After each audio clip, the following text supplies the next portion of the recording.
பெரம்பலூர் மாவட்டத்தில் கத்திரி வெயில் வாட்டி வதைத்து வரும் நிலையில் பல்வேறு இடங்களில் பரவலாக மழை பெய்ததால் வெயிலின் தாக்கம் குறைந்து குளிர்ச்சியான சூழல் நிலவியது. பெரம்பலூர், குன்னம், வேப்பந்தட்டை, பாடாலூர், டி களத்தூர் மற்றும் ஆலத்தூர் சுற்றுவட்டார பகுதிகளில் பரவலாக மழை பெய்தது.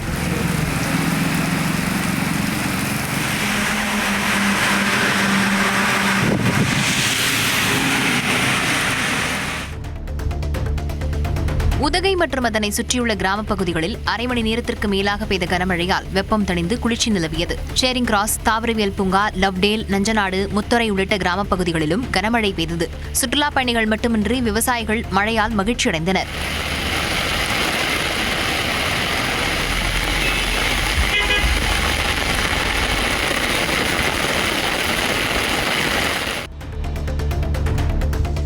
திருச்சி மாவட்டத்தில் பல்வேறு பகுதிகளில் பெய்த மழையில் நனைந்து சிறுவர்கள் கூத்தாட்டம் போட்டனர். Kambarasampettai, Uraiyur, Thillainagar, cantonment, TVS toll gate உள்ளிட்ட பல்வேறு பகுதிகளில் மழை பெய்தது.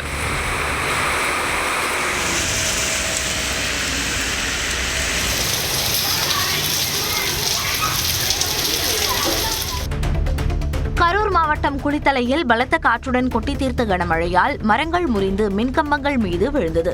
குளித்தலை சுற்றுவட்டாரத்தில் வீசிய சூறாவளி காற்றில் வேப்பம் மரங்கள் முறிந்து சாலை மற்றும் மின்கம்பங்கள் மீது விழுந்தது. இதனால் குளித்தலையில் 5 மணி நேரத்திற்கும் மேலாக மின்வெட்டு ஏற்பட்டது. தென்காசி மாவட்டம் குற்றால அருவிகளில் சீசன் விரைவில் தொடங்க உள்ள நிலையில் முன்னேற்பாடு பணிகள் தீவிரமாக நடைபெற்று வருகின்றன. அருவியில் குளித்துவிட்டு சுற்றுலா பயணிகள் பொழுதுபோக்கிற்காக வரும் பூங்கா பகுதிகளில் வண்ணம் தீட்டுதல் பணிகளை பணியாளர்கள் மேற்கொண்டு வருகின்றனர். மேலும் அருவிக்கரை பகுதிகளில் புனரமைக்கும் பணி மேற்கொள்ளப்பட்டு வருகிறது. நாமக்கல்லில் முட்டை கொள்முதல் விலை 5 காசுகள் உயர்ந்து ஒரு முட்டை ₹5.55 நிர்ணயம் செய்யப்பட்டுள்ளது. கோடைகாலம் உற்பத்தி குறைவு, நுகர்வு அதிகரிப்பு உள்ளிட்ட காரணங்களால் மொத்த கொள்முதல் விலையில் ஒரு முட்டைக்கு 5 காசுகள் உயர்த்தி நாமக்கல் தேசிய முட்டை ஒருங்கிணைப்பு குழு அறிவித்துள்ளது. திருப்பூரில் வசித்து வரும் வடமாநில பெண்கள் வைகாசி அமாவாசையை முன்னிட்டு வட சாவித்திரி பூஜையை சிறப்பாக கொண்டாடினர். பீகார், ஜார்க்கண்ட் உள்ளிட்ட வட மாநிலங்களில் பாரம்பரியமாக கடைபிடிக்கப்படும் இந்த பூஜை திருமணமான பெண்கள் தங்கள் கணவரின் நல்வாழ்விற்காக மேற்கொள்ளும் புனித விரதமாக கருதப்படுகிறது. இந்த நிலையில் திருப்பூர் திருநீலகண்டபுரம் அருகே உள்ள மாரியம்மன் கோவில் வளாகத்தில் உள்ள ஆலமரத்திற்கு கயிறுகளை கட்டி பெண்கள் வழிபட்டனர்.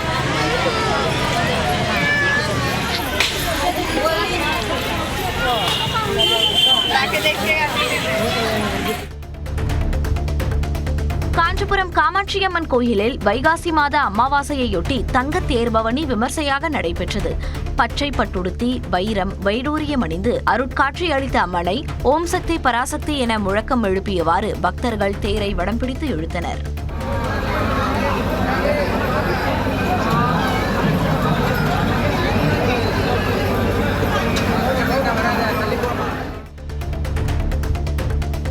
தருமபுரியில் போதிய மழை பெய்யாததால் தொப்பையாறு அணை வறண்டு கிடக்கிறது.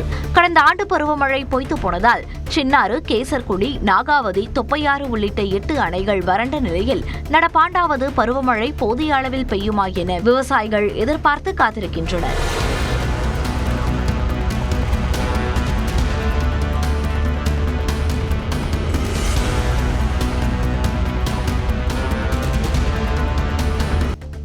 விராலிமலையில் விறுவிறுப்பாக நடைபெற்ற ஜல்லிக்கட்டு போட்டியை மக்கள் உற்சாகமாக கண்டுகளித்தனர்.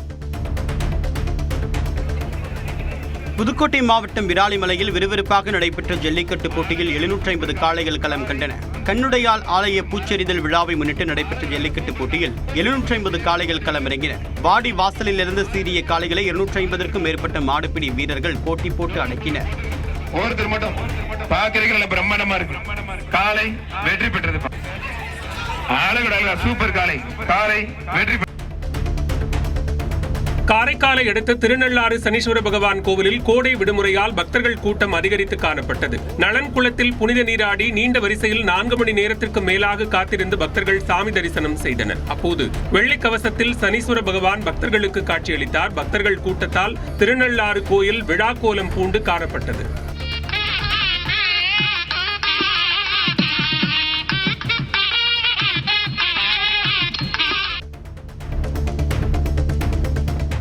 கேரள மாநிலம் ஆலப்புழா மாவட்டத்தில் உள்ள எடத்துவா புனித ஜார்ஜியார் திருத்தல பெருவிழா பிரம்மாண்ட ஊர்வலத்துடன் நிறைவு பெற்றது. புனித ஜார்ஜியார் திருத்தல பெருவிழா கடந்த 27ஆம் தேதி கொடியேற்றத்துடன் தொடங்கியது. இந்நிலையில் திருவிழாவின் நிறைவு நாளான 8ஆம் நாளில் புனிதர்களின் சப்பர பவனியுடன் பிரம்மாண்ட ஊர்வலம் நடைபெற்றது. இதில் ஆயிரக்கணக்கான பக்தர்கள் கலந்து கொண்டனர்.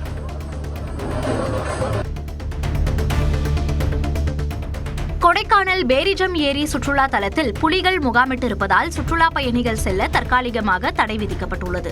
பேரிஜம் ஏரிக்கு செல்லும் பிரதான சாலையில் 3 புலிகள் நடந்து செல்லும் காட்சி வெளியாகி அதிர்ச்சியை ஏற்படுத்தின. இதனைத் தொடர்ந்து சுற்றுலா பயணிகளின் நலன் கருதி மறு உத்தரவு வரும் வரை சுற்றுலா பயணிகள் செல்ல வனத்துறையினர் தற்காலிகமாக தடை விதித்துள்ளனர். இந்திய கம்யூனிஸ்ட் கட்சிக்கு அமைச்சரவையில் இடம்பெறும் கொள்கை திட்டமும் இல்லை, அது போன்ற ஒரு முயற்சியும் இல்லை என சிபிஐ மாநில செயலாளர் வீரபாண்டியன் கூறியுள்ளார். திருவாரூரில் நடைபெற்ற சிபிஐ மாநில நிர்வாக குழு கூட்டத்திற்கு பின்னர் செய்தியாளர்களிடம் பேசிய அவர் இதனை கூறினார். வெளியிலிருந்து ஆதரிக்கிறோம், நல்லாட்சி தர வேண்டும். அரசின் அணுகுமுறை அதை பொறுத்து எங்கள் அணுகுமுறைகள் அமையும். நீட் தேர்வை ரத்து செய்ய வலியுறுத்தி நாகை அவுரித்திடலில் திராவிடர் கழகம் சார்பில் நடைபெற்ற கண்டன ஆர்ப்பாட்டத்தில் திமுக கூட்டணி கட்சியினர் பங்கேற்றனர்.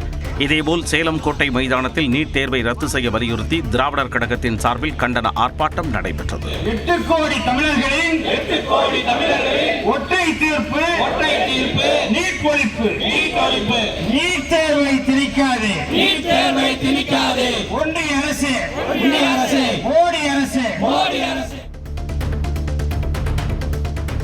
தருமபுரி மாவட்டத்தில் நிலவும் தண்ணீர் பிரச்சினை, வேலைவாய்ப்பு பிரச்சினைகளுக்கு முன்னுரிமை கொடுத்து செயல்படுவேன் என தருமபுரி பாமக எம்எல்ஏ சௌமியா அன்புமணி தெரிவித்துள்ளார்.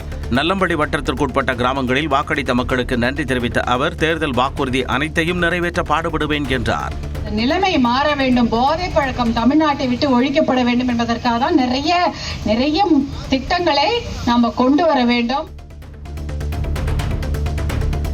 சென்னையை அடுத்த போரூர் அரசு ஆண்கள் மேல்நிலைப் பள்ளியில் மாணவர்கள் சேர்க்கைக்கான விழிப்புணர்வை ஏற்படுத்தும் வகையில் அரசு பள்ளி ஆசிரியர்கள் வீடு வீடாக நடந்து சென்று மாணவர் சேர்க்கையில் ஈடுபட்டனர். அரசு பள்ளியில் மாணவர்களை பெற்றோர் சேர்க்க முன்வர வேண்டும் என்பதை வலியுறுத்தி பள்ளி தலைமை ஆசிரியர் மாலதி ஏற்பாட்டில் துண்டு பிரசுரங்களை வழங்கினர். ராணிப்பேட்டை மாவட்டம் வேடந்தாங்கல் கிராமத்தில் உள்ள சுப்பிரமணிய சுவாமி கோயிலில் வைகாசி மாத கிருத்திகை விழாவில் திரளான பக்தர்கள் கலந்து கொண்டனர். கோயில் உற்சவர் சுப்பிரமணியர் மற்றும் வள்ளி தேவானைக்கு சிறப்பு அபிஷேகம் மற்றும் தீபாராதனை காண்பிக்கப்பட்ட நிலையில் பக்தர்கள் சாமி தரிசனம் செய்தனர்.